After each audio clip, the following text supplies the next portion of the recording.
This is the L2C Media Network on YouTube, and this is Sports Final, brought to you by the L2C Media Network.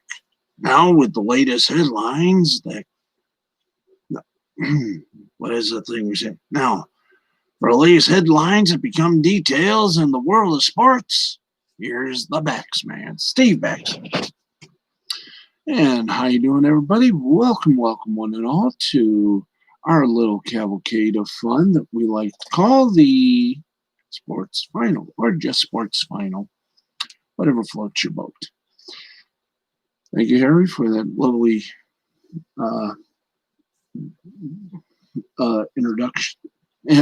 introduction, as usual. Hey, folks, without further ado, we got 40 minutes. Let's kick it and do it right. It's time for some sports.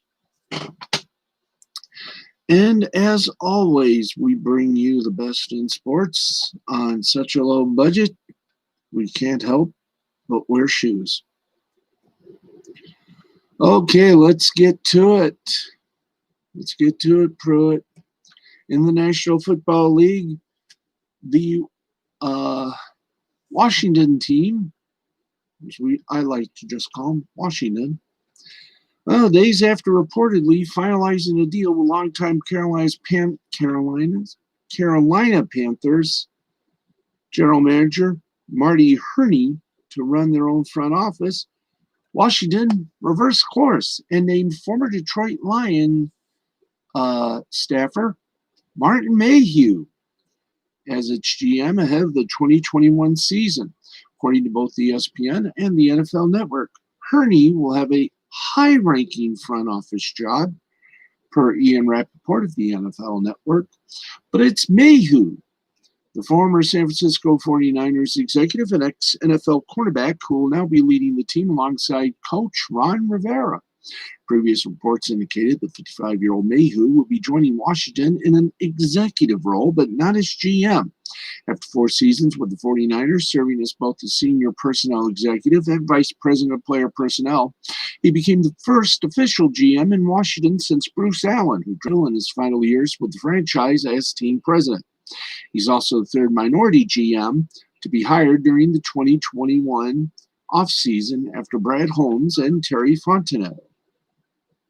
Now, if the name Martin Mayhew sounds fair, well, it should. He spent 9 seasons playing in the NFL as a cornerback, including with Washington from 89 to 92, a stretch that included a Super Bowl title in 91.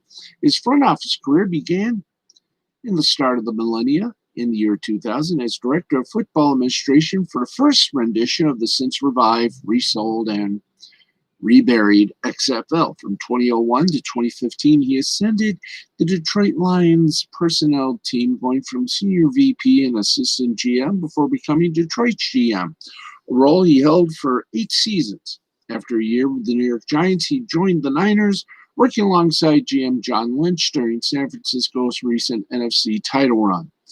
Lions made the playoffs in just 2 of Mayhew's 8 seasons as Lions GM from 2008 to 2015, going to combine 47 and 81, including 0-16 in his first year atop the front office. So, congratulations and good luck, Martin Mayhew. You truly deserve it. Okay, let's keep going on the headlines. Another headline we got for you. Well, you gotta believe sports betting is here to stay. Here's why. Sports betting can be a cruel mistress sometimes, especially when it comes to parlays. However, one bettor won a huge payout thanks to a massive parlay involving Wednesday's game between the Boston Celtics and Philadelphia 76ers. One bettor played a $250 wager on an 11-leg same-game parlay for a Celtics 76ers game on Wednesday night, and every leg ended up hitting, which netted the bettor $103,041.28. This man is now wanted by everybody who claims to be his relative. Now, for a same game parlay, it's often taken a certain player over or under for a particular statistic, such as points, assists, or rebounds. This particular parlay started out with the Sixers money line, which ended up being a good idea since Philadelphia won the game 117 to 109, despite being an underdog. In addition, only 4 of the individual legs had to do with Celtic players. Oddly enough, 2 of those concerned points and rebounds for Boston center Tristan Thompson, who probably isn't a player that many bettors place wagers on. Now, the bettor also placed wagers on the Joel Embiid over 4 points, 24.5, and rebounds, 9.5. Of course, Embiid absolutely dominated the game to the tune of 42 points and 10 rebounds. Now, it's rare that same game parlays hit with this many legs without the bettor placing a wager of more than a few dollars. However, this bettor was clearly extremely confident in his selection, so he put down a nice chunk of change and came out of it smelling like gold. We apply him for that. Guarantee him to you. It was well worth it. Okay, let's keep going. Now over to college basketball. And while we're on the subject of college basketball, instead of going to the headlines, let's take you to college basketball. The college basketball headline will take you to a rather, I guess you could say, shortened NC2A college basketball night. And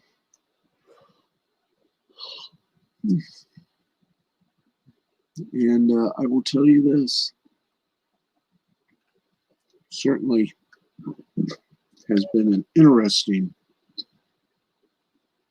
low night indeed. We will have that for you in just a moment.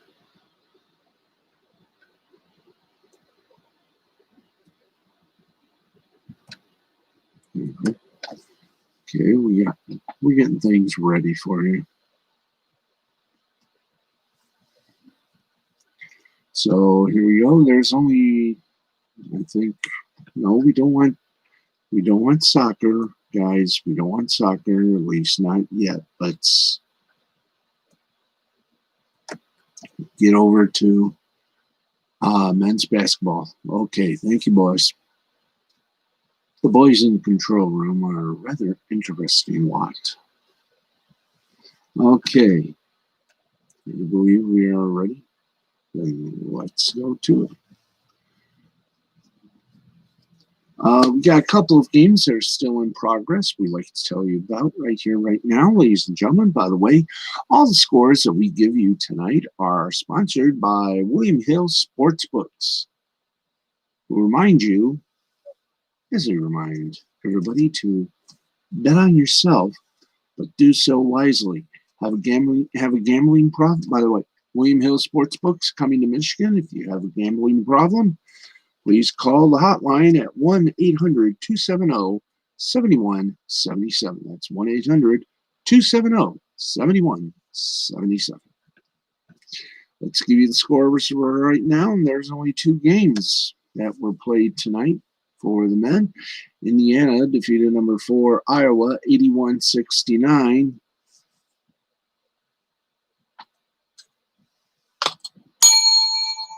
'69 is a workable number, as they say.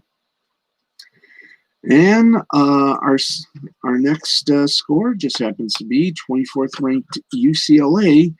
They defeated California by a score of 61-57. And that, for want of a better word, is all she wrote for tonight's college basketball. We're going to give you we're going to go now to the ladies and give you the score for ladies. See how they're doing. And Few games were played. We'll bring them to you. And we'll get over for some great old pro basketball. But here we go, the winning. Number 1 ranked Louisville, 67-54 winner over 23rd ranked Syracuse. 3rd ranked UConn, a 67-61 winner over 25th ranked Tennessee. 4th ranked South Carolina defeated 22nd ranked Georgia, 62-50. 17th ranked Ohio State, 81-77 winner over 11th ranked Michigan. 12th ranked Kentucky, 76-71 winner over unranked Auburn. 18th ranked DePaul, an 80-66 winner over Butler. 21st ranked Northwestern, 73-54 winner over Illinois. And the postponed games, Iowa and 7th ranked Maryland, 16th ranked Indiana and unranked Michigan State, San Diego and 20th ranked Gonzaga. All of them a postponement due to COVID reasons. While we're on the subject of that,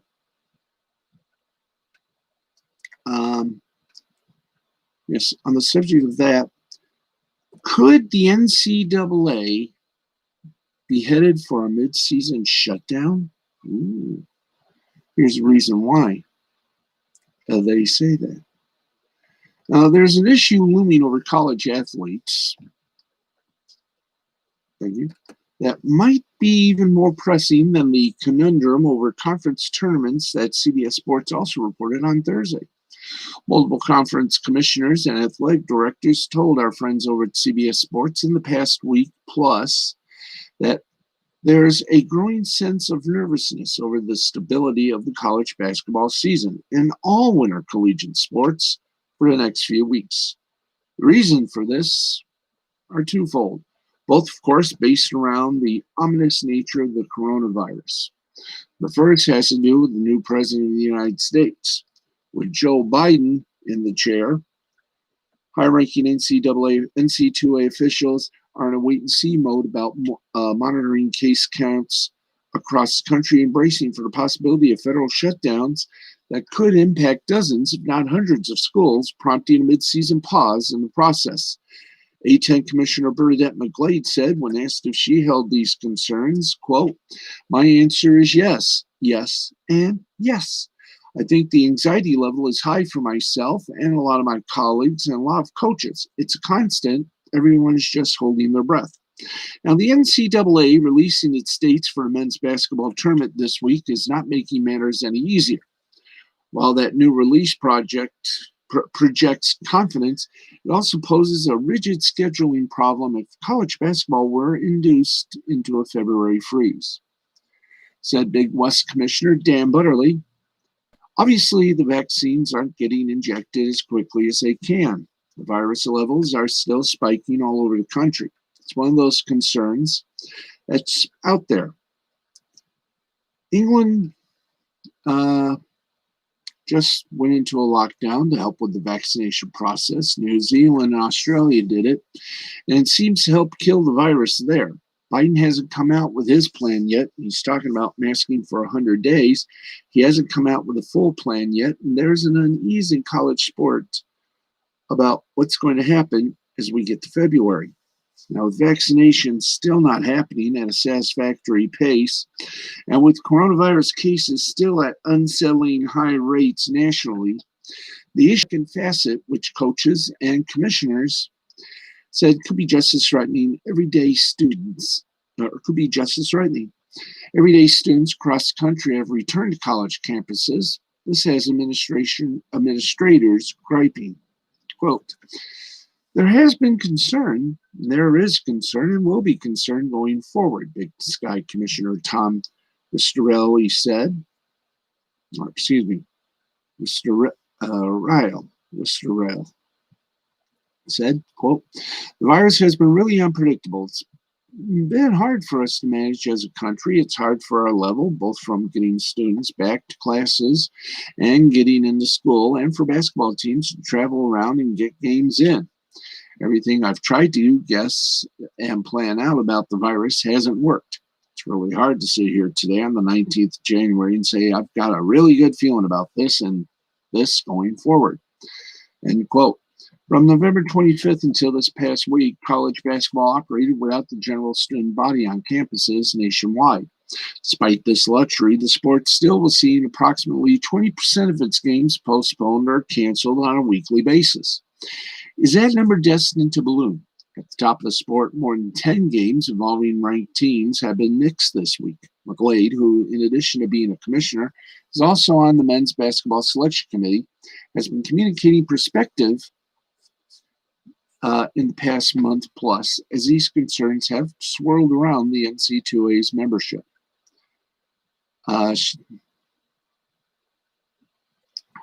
McGlade said, quote, "We all have to be really mindful of the really big picture. I think there's a possibility, albeit remote, that there could be decisions made that are well out of the control of higher education, intercollegiate athletics, in the NCAA that could put a pause on what we're doing in sports right now. I do hope it's a remote possibility. If there's, like we've seen in other countries, if there's an immediate shutdown for an extended period of time, there are far greater ramifications in the basketball season.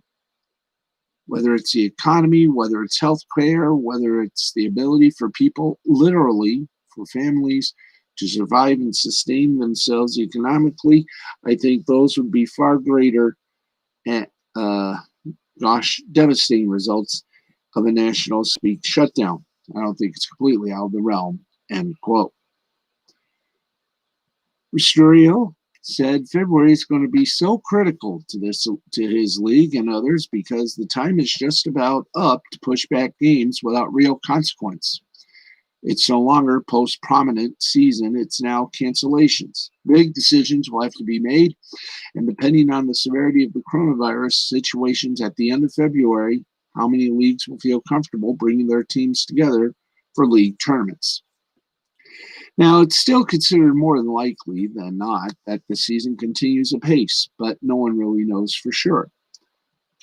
Commissioners and athletic directors, talking members of media, and the media does get the sense that if an in-season halt did occur and were substantial enough, the NCAA is prepared to push back the NC2A tournament into April or May if possible.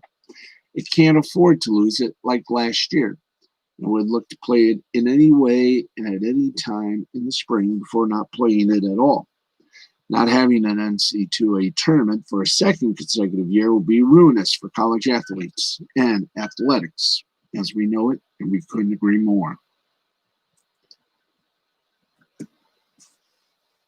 Okay, we're at 51 the hour. About 9 minutes to the top of the hour at midnight Eastern.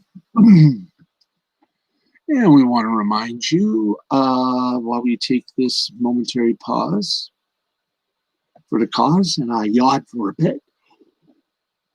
Ooh, thank you. You gotta love it. When a patient yawns, they yawn for thee. Okay, let's do what we normally do, folks, and that is publicize one of our neighbor broadcasts. So here we go. Here we go. 1, 2, 1, 2. You got some time. Hello.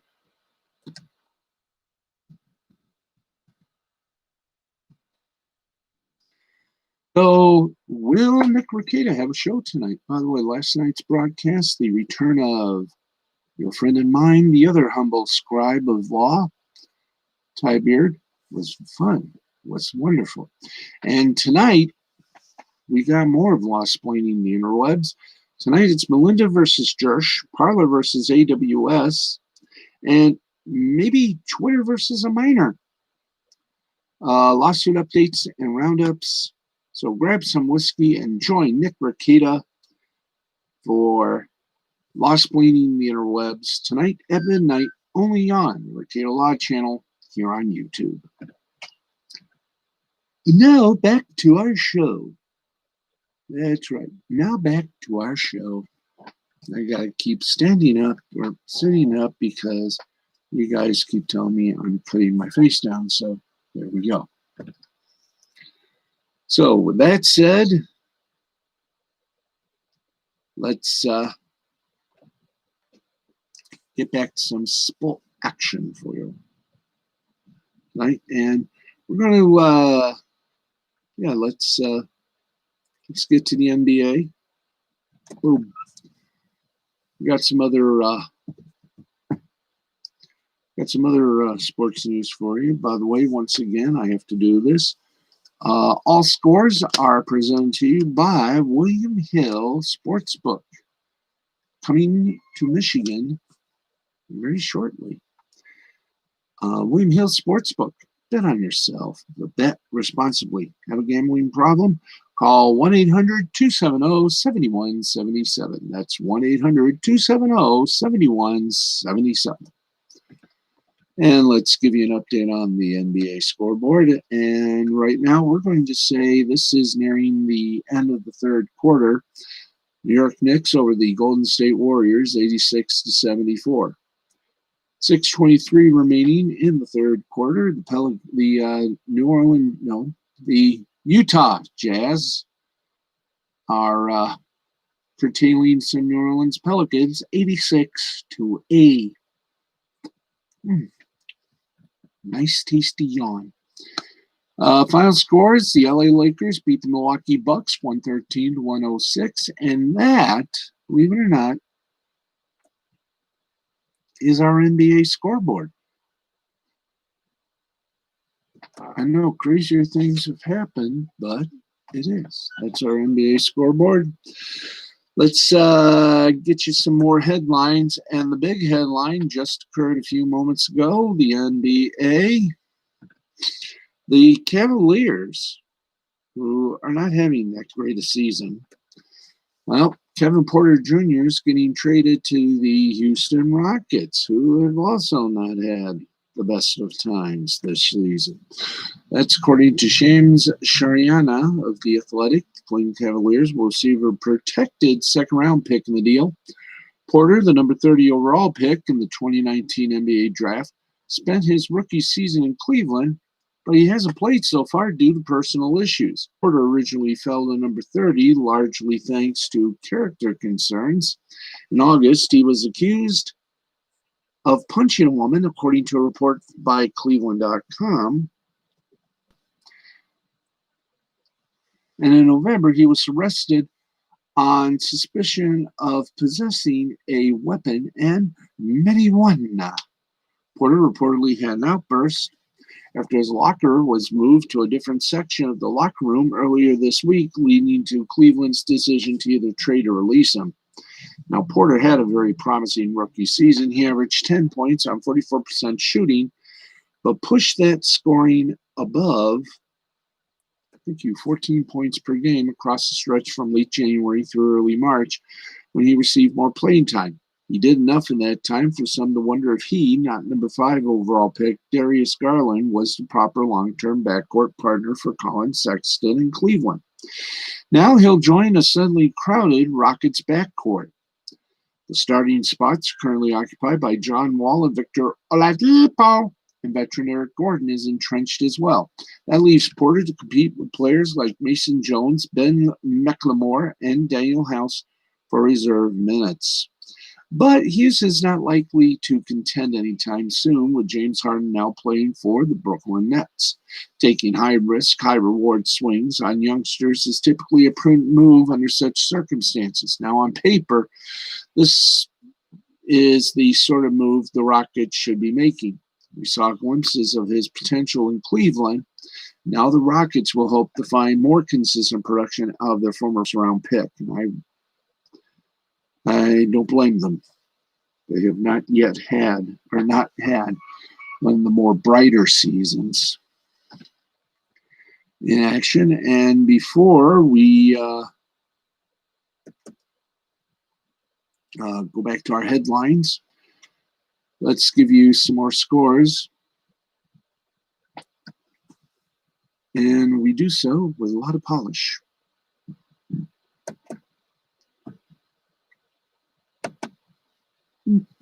Okay, let's hit the light fandango and give you what we like to call the NHL Scores. And then we'll give you some international stuff. So here we go. And we got some games that are still going on. One of them is in the third period. And with, I'm going to say less than 8 minutes to play, 8:21 to be exact, the Montreal Canadiens and the Vancouver Canucks. Canadiens lead the Canucks 6-3. Just starting the third, the Avalanche of Colorado and the Los Angeles Kings are tied at 2. Final scores, New York Islanders over the New Jersey Devils, 4-1. Your 3 stars were Barzal for the Islanders, 1 goal, 2 assists. Eberle for the Islanders, 2 goals. And Dobson for the Islanders had 2 assists. Final in overtime, the Tampa Bay Lightning back on the winning track. They beat the Columbus Blue Jackets 3-2. Point for Tampa Bay, 1 goal. Bjorkstrand for Columbus, 1 goal and 1 assist. And McDonough for Tampa Bay, 2 assists. Boston Bruins over the Philadelphia Flyers in a shootout, 5-4. DeBrusk for Boston, Ritchie for Boston, 1 goal, 1 assist, and Rask for Boston, 22 saves. And our final score, Winnipeg Jets 4, Ottawa Senators 1. Hellebuck for Winnipeg, 28 saves. Schleifer for Winnipeg, 1 goal, 1 assist. And Ehlers for Winnipeg, 1 goal, 1 assist. Panthers and Hurricanes were once again postponed.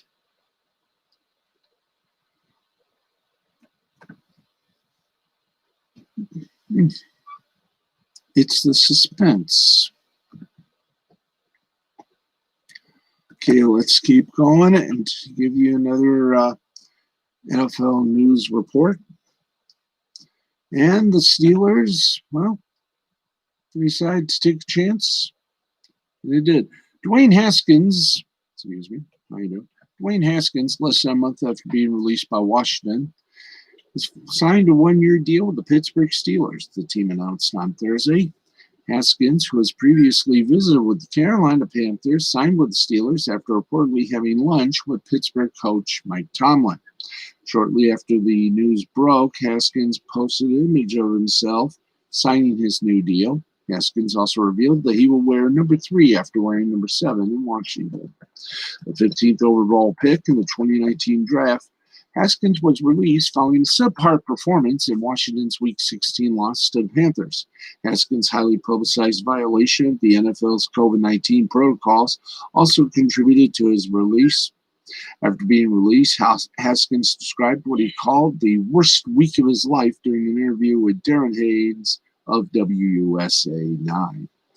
Quote, got to be accountable for the decisions you make in life and be able to move forward and make the best decisions.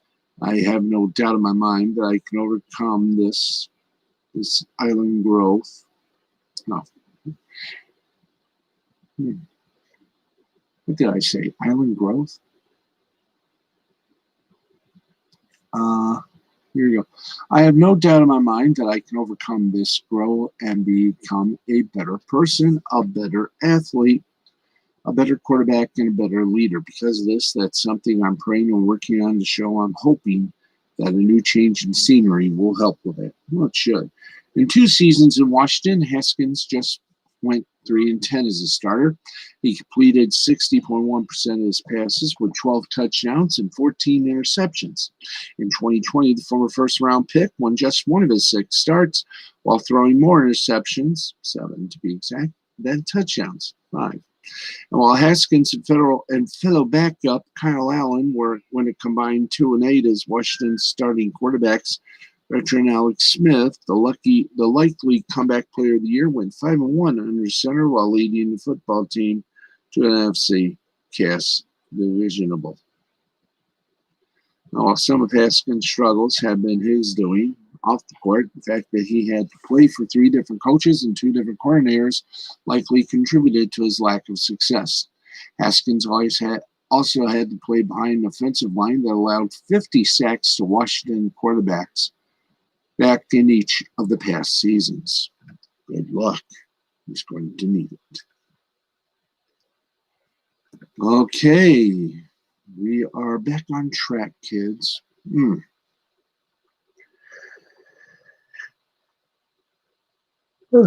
you go. All right. Let's give you some international football from across the pond and other places. That's right. It's time for your football scoreboard. There we go. Excuse me. Let's get going with the scores. In the Premier League, Burnley defeated Liverpool 1-0. In the FA Women's League Cup, West Ham United women defeated Durham women in the quarterfinals 3-0. Spanish La Liga action, Atletico Madrid over Eibar 2-1. Osasuna and Valencia played to a 1-1 tie. In the Copa del Rey, it was Athletic Bilbao 2-1 winner over Ibiza. Barcelona over Cornelia 2-0. Italian Coppa Italia, Lazio.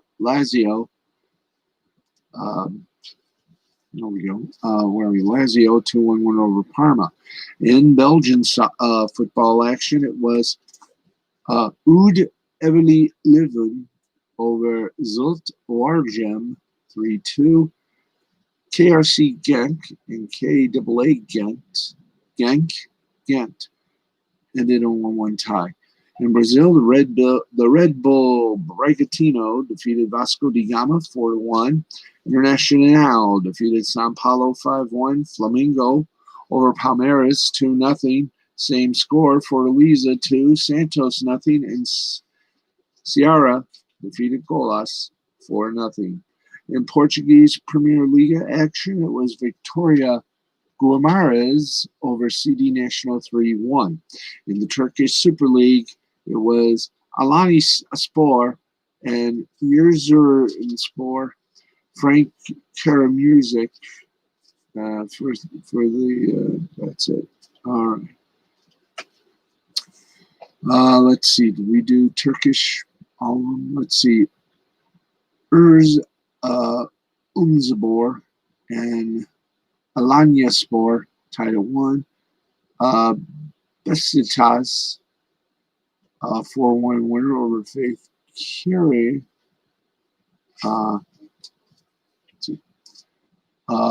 Faith Karagümrük lost to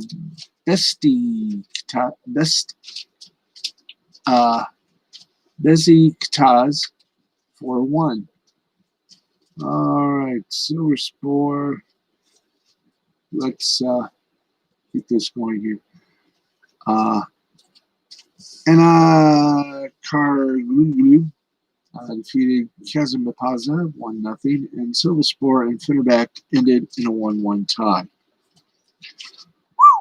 Boy, everything is all of a sudden kicking in, and that's when it becomes a little bit of a thrill ride. I'm glad you're with us. Okay, we're going to check and see if there are any media bites to report on from the world of sports. And, oh boy, as if NBC didn't need any more problems, well, they got a big one coming up. And it's been promoted every which way but loose. Now, NBC may be losing a ton of money over an Olympics. That may never happen. Back in March 2020, the government of Japan and the International Olympic Committee released a statement that said, in part, that the 2020 Summer Games was postponed until the summer of 2021. Now, though, Well, it looks like that event may not happen in 2021 at all. There have been rumors building for quite a while that Japan might still not be able to host the event amidst the raging coronavirus pandemic. But they caught fire today with the Times of London report that the Japanese government appears set to cancel the 2021 plans and try to push for a 2032 host slot.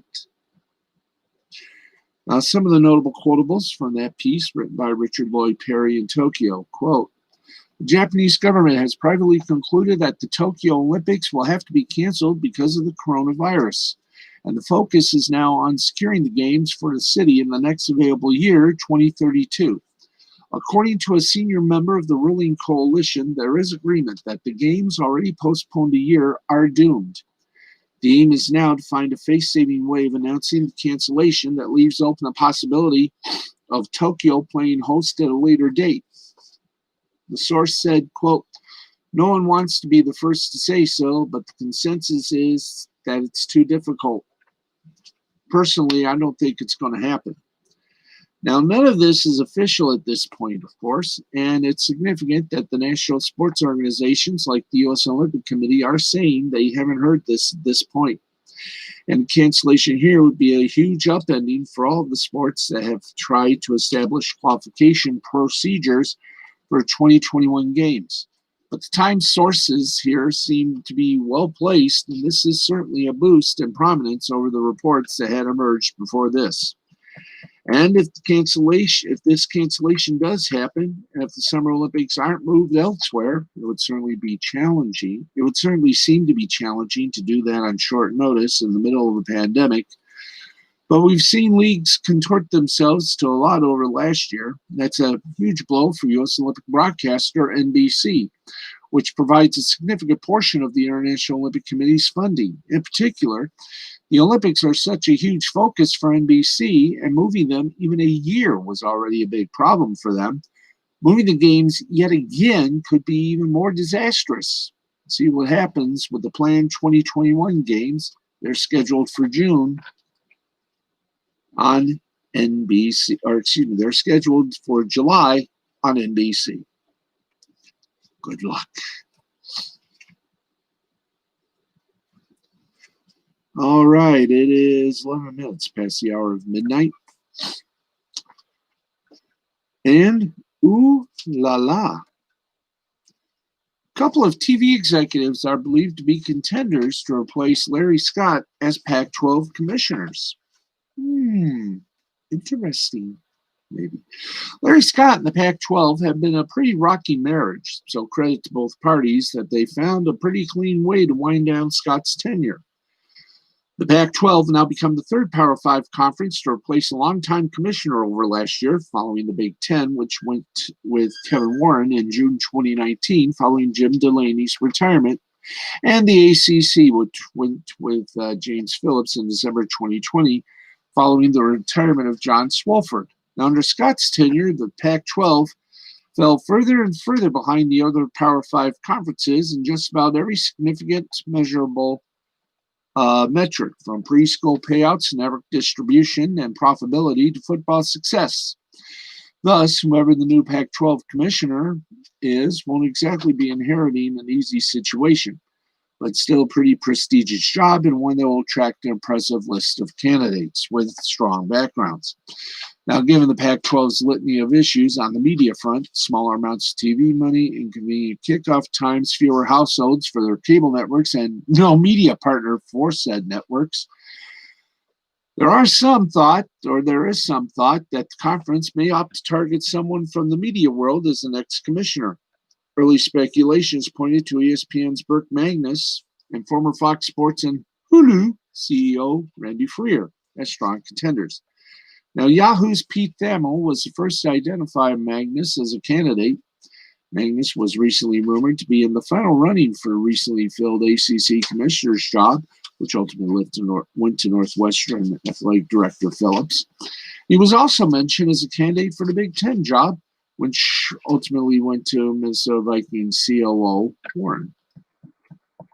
The Athletics' Matt Fortuna spelled out the rationale for pursuing Magnus, who can be currently viewed as ESPN's second or third in command, especially after the departures of ESPN's influential executives, ESPN and Disney's influential executives, Connor Schell and Kevin Mayer. Now, the thinking ongoing with someone with a media background is that the Pac-12 will soon start negotiating their next TV deals, which expire at the end of the 2023-2024 athletic year. While that seems like ways away, the hiring process could take 6 to 9 months. And the conference will likely figure out their next deal a year or two before the current one lapses. Additionally, a media executive would be key in the arms of figuring out what in the world to do with the Pac-12 networks, which have been a total dumpster fire that no one seems to know what to do with. Now, while Magnus seems to be the most likely candidate from the media world, expert on all things Pac-12, John Wilner of the Mercury San Jose News is another candidate. That candidate, the former head of Fox Sports, Randy Freer. Now, he understands the Pac-12's challenges and worked with Scott on the $3 billion TV deal signed a decade ago. Now, Wilner is pretty plugged in, so it's hard to discount his suggestion.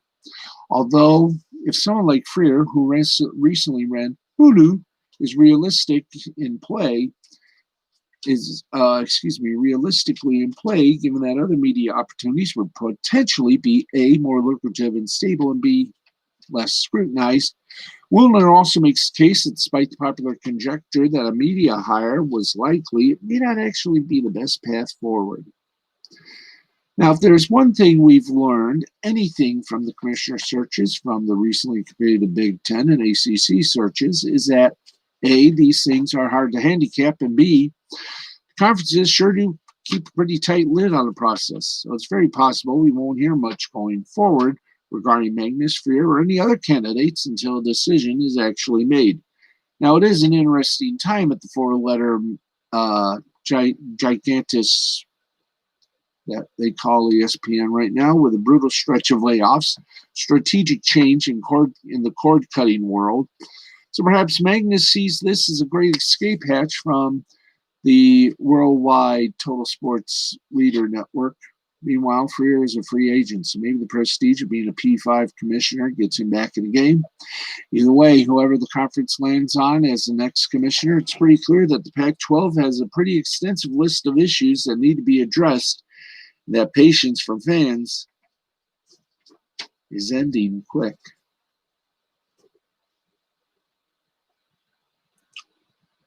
All right. By the way, I want to say a big old hello to everybody on Facebook, Twitter, Instagram, TikTok, Minds, and Gab, among the social mediaites. I think I said everything, yes.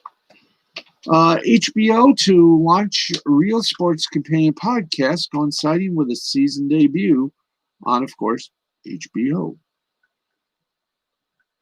And as we told you, latest cuts from ESPN. Well, the latest cuts from NBC Sports regional networks have come from the pike.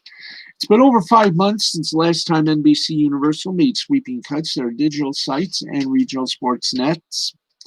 Sadly, the trend of having layoffs in sports media has continued into 2021, as a few top Chicago sports writers from NBC Sports Chicago announced they've been cut. Bears reporters J.J. Stankiewicz and Cam Ellis, along with Blackhawk reporter Scott King, tweeted that they are no longer with NBC Sports Chicago, and their last day was Thursday. Now, the Chicago Tribune noted that NBC Sports Group declined comment, and it's not clear if this is an indication of layoffs at other NBC Sports regional sports networks, or even if more people in Chicago are on their way out. But letting go of 3 notable people on the same day is very cause for alarm. Along with covering the Bears, Stankiewicz hosted the Under Center podcast that also included Ellis. Stankiewicz was with the company since 2010 and previously covered Notre Dame before switching over to cover the Bears. Ellis had been covering the Bears since 2018 and was previously at NBC Sports Washington, while King joined the company in 2019 after covering the Blackhawks elsewhere since 2013. Stankiewicz and Ellis are in particular were highly complementary of each other as they both faced the same fate. Like so many others in the industry, these three people are looking forward to what's in store in the future. Hopefully it'll take place sooner rather than later. It's 18 minutes past the hour of midnight, just in the schlotsk of time. And we got some sad news to report. And the sad news is this. For those folks in Canada, you're about to lose a big tradition. Tim McAuliffe and Sid Sextero, Tim and Sid, have been one of the longest-running sports talk shows in Canada, starting as a radio show in Toronto's The Fan 590 in 2011, adding a television simulcast on The Score, which is now Sportsnet 360 in 2013, and being relaunched as a TV-first program on Sportsnet in 2015. But the show has some major changes ahead, with Sextero announcing on air Thursday that he's leaving as of February 26th for a gig at their sister station, City TV's Breakfast Television. Now, Sportsnet release, which includes that Sextero, will start on Breakfast Television March 10th, and that McAuliffe will continue to anchor the 5 to 7 p.m. slot on Sportsnet TV and radio platforms alongside guests for the time being. But as for Tim and Sid, well, it's incredibly relevant to many Canadians, perhaps especially for a host's willingness to discuss sports betting before that became mainstream. For their focus on sports properties that didn't always get much attention on biggest Canadian media platforms, particularly including Canadian University Sports, and for their fan-focused style. And they were one of many elements established by The Score that went on to wider success elsewhere. This is similar to what happened with the end of ESPN Radio's Mike and Mike here in the States. We'll see how McAuliffe does, continuing without Sextero, and we'll see how Sextero does in his new role. But in any case, Tim and Sid, thanks for the memories. Okay, we are at 12:21, which means we have a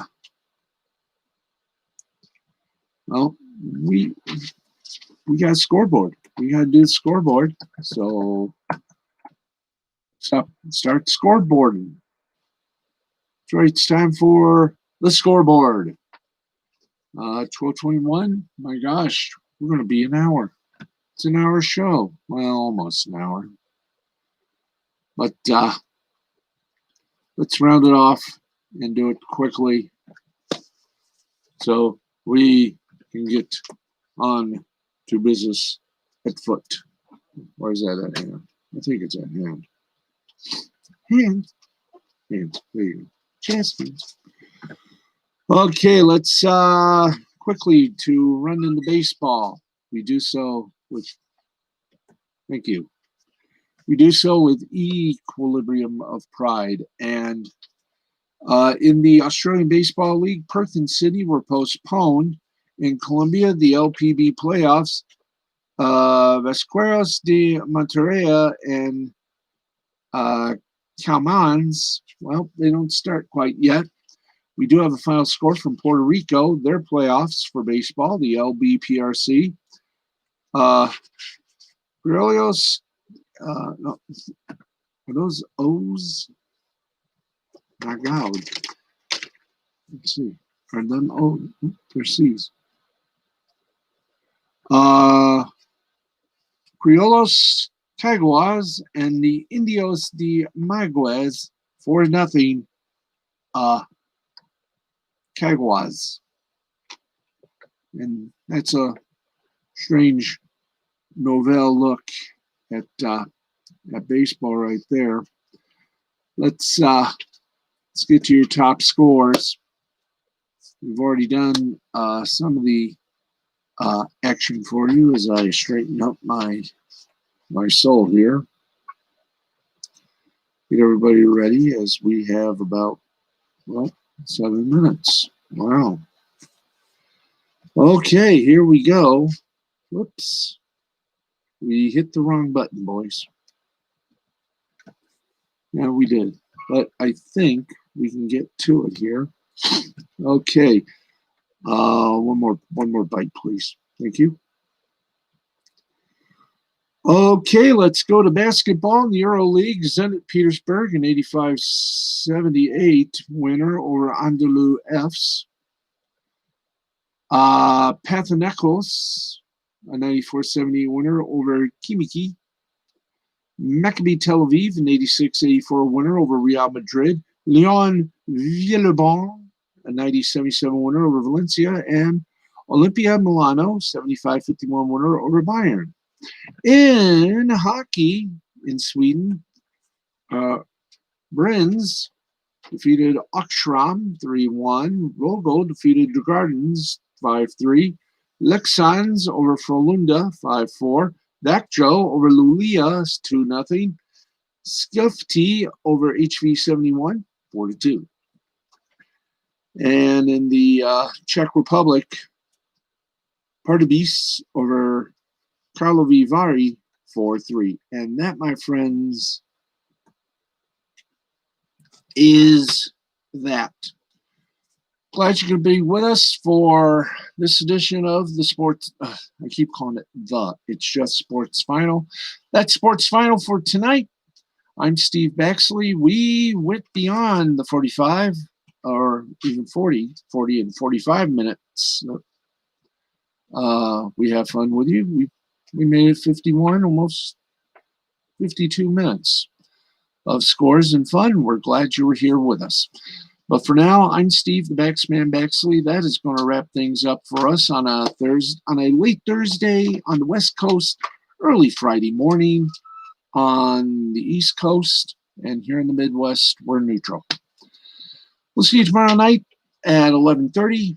At 11:35 East, 8:35 Pacific, and the rest of the time zones, figure it out, battle it out until one survives. We'll see you tomorrow night. More sports than ever before, and a very crazy host. But for now, for everybody who's a part of Sports Final, I'm Steve the Baxman Baxley saying thank you for watching.